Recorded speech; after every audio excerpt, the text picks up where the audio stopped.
Hai semuanya, selamat pagi anak-anak. Ketemu lagi sama Ibu. Jadi hari ini kita akan membahas materi PPKN bab 1, yaitu dinamika perwujudan Pancasila sebagai dasar negara dan pandangan hidup bangsa. Jadi kita akan bahas materi ini.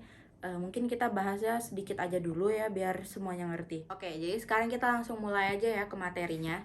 Oke, yang pertama adalah Pancasila sebagai dasar negara adalah untuk mengatur penyelenggaraan pemerintahan negara. Terus Pancasila juga sebagai pandangan hidup bangsa sebagai petunjuk dalam kehidupan sehari-hari untuk bersikap atau berperilaku yang dijiwai oleh nilai-nilai luhur. Terus yang kedua ada dinamika. Dinamika itu artinya pelaksanaan atau bergerak.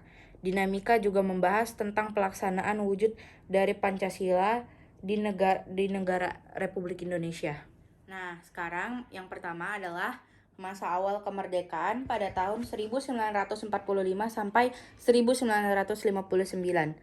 Pada masa ini pelaksanaan Pancasila banyak mengalami penyimpangan dan tantangan, di antaranya yang pertama, pemberontakan PKM Madiun tahun 1948 dipimpin oleh Musso. Tujuan terjadinya pemberontakan ini karena ingin mendirikan negara Soviet Indonesia yang berideologi komunis. Nah, yang kedua ada pemberontakan DI atau TII tahun 1949, Tentara Islam dan Darul Islam, dipimpin oleh Kartosuwiryo dan tujuannya adalah untuk mengganti ideologi Pancasila dengan syariat-syariat Islam. Yang ketiga, pemberontakan RMS tahun 1950 dipimpin oleh Dr.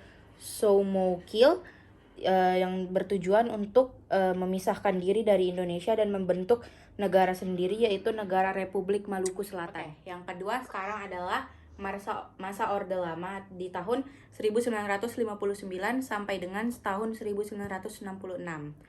Pada masa ini juga terjadi penyimpangan dalam sistem demokrasi, yaitu demokrasi Pancasila menjadi demokrasi terpimpin. Ini diakibatkan karena bentuk negara kita berubah sesuai hasil utusan KMBI 1949, yaitu menjadi RIS. Oke, sekarang kita lanjut. Kalau yang tadi Orde Lama, sekarang kita beralih masa ke masa Orde Baru pada tahun 1966 sampai tahun 1998. Diawali dari peristiwa Gerakan 30 September atau G30 SPKI yang bertujuan untuk menggantikan Pancasila dengan ideologi komunis. G30 SPKI dipimpin oleh Jenderal Soeharto, sehingga Jenderal Soeharto terpilih untuk mengganti Soekarno sebagai presiden. Sedangkan Soeharto memiliki tujuan lain, yaitu Orde Baru, dalam pemerintahannya yang memiliki visi yaitu melaksanakan Pancasila dan UUD 1945. Dan konsekuen dalam setiap aspek kehidupan bernegara, tetapi dalam pelaksanaannya masih banyak terjadi penyimpangan. Contohnya yang pertama adalah terjadi pelanggaran HAM atau diculik. Yang kedua, kebebasan pers dan berpendapat dibatasi. Oke, yang ketiga adalah masa reformasi pada tahun 1998 sampai dengan sekarang, yaitu tahun 2021. Dimulai dari turunnya Presiden Soeharto pada tahun 1998 atau tanggal 21 Mei, mahasiswa di masa ini juga masih banyak terjadi penyimpangan Pancasila.